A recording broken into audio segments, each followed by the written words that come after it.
Hello বন্ধুরা, আমি এখন গুঁড়ো দুধ দিয়ে রসমলাই বানাবো। এই যে এক বাটি গুঁড়ো দুধ নিয়েছি, তার মধ্যে আমি 1 চামচ ঘি দিয়ে দিচ্ছি, 1 চামচ বেকিং পাউডার, একটা ডিম। এগুলোকে আমি এখন ভালোভাবে মিশাবো।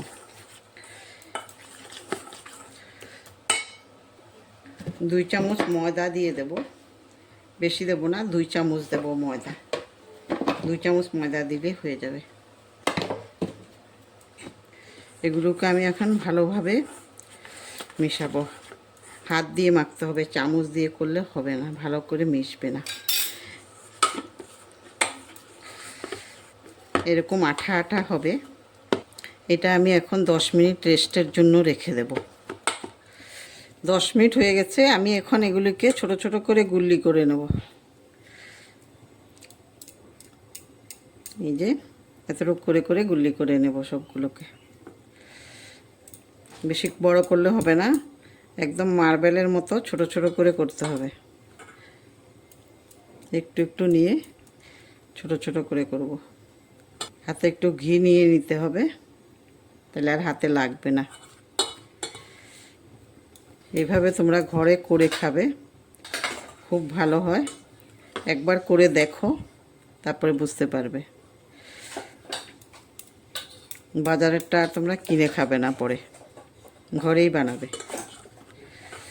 আর যারা আমার নতুন বন্ধু, তারা আমার চ্যানেলটা সাবস্ক্রাইব করে দেবে, আর একটা করে শেয়ার আর লাইক করে দেবে।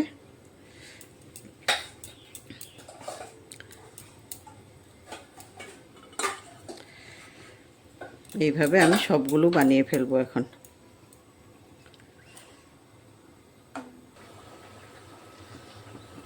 গোল্লাগুলো সব করা হয়ে গেছে। এখন আমি এখন প্যানের মধ্যে 200 গ্রাম দুধ দিয়ে দেব। দুধের মধ্যে আমি এখন চিনি দিয়ে দিচ্ছি, 1 কাপ চিনি দিয়ে দিয়েছি, আর 3টে এলাচ দিয়ে দিচ্ছি, একটু গুঁড়ো করে তারপরে দিয়ে দিচ্ছি। চিনিগুলি এখন ভালো করে গলতে হবে।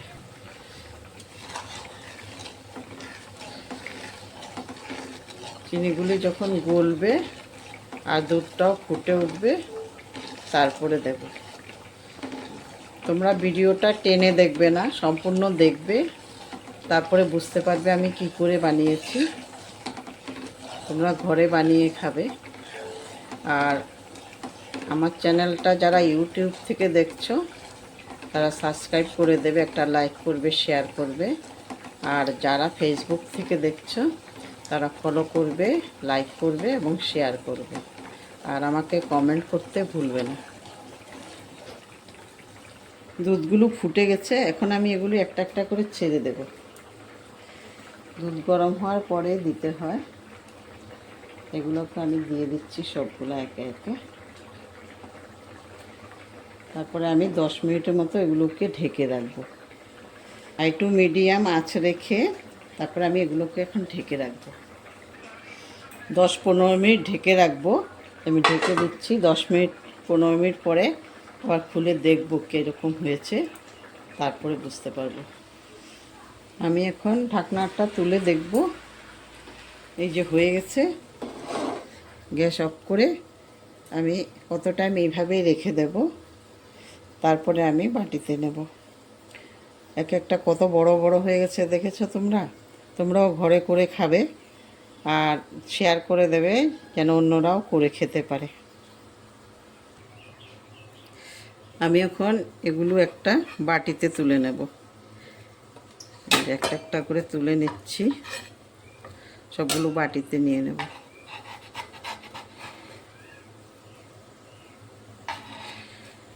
একটাও ভাঙেনি, সবগুলো পুরো গোটো,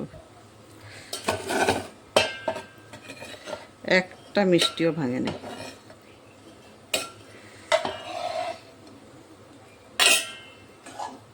এই দেখো বন্ধুরা, সবগুলো আমি একটা বাটিতে নিয়ে নিয়েছি। 1 কাপ গুঁড়ো দুধ দিয়ে কতগুলো মিষ্টি হয়েছে। তোমরাও ঘরে করে খাবে আর আমাকে কমেন্ট করে জানাবে আমার মিষ্টিগুলো কেমন হয়েছে।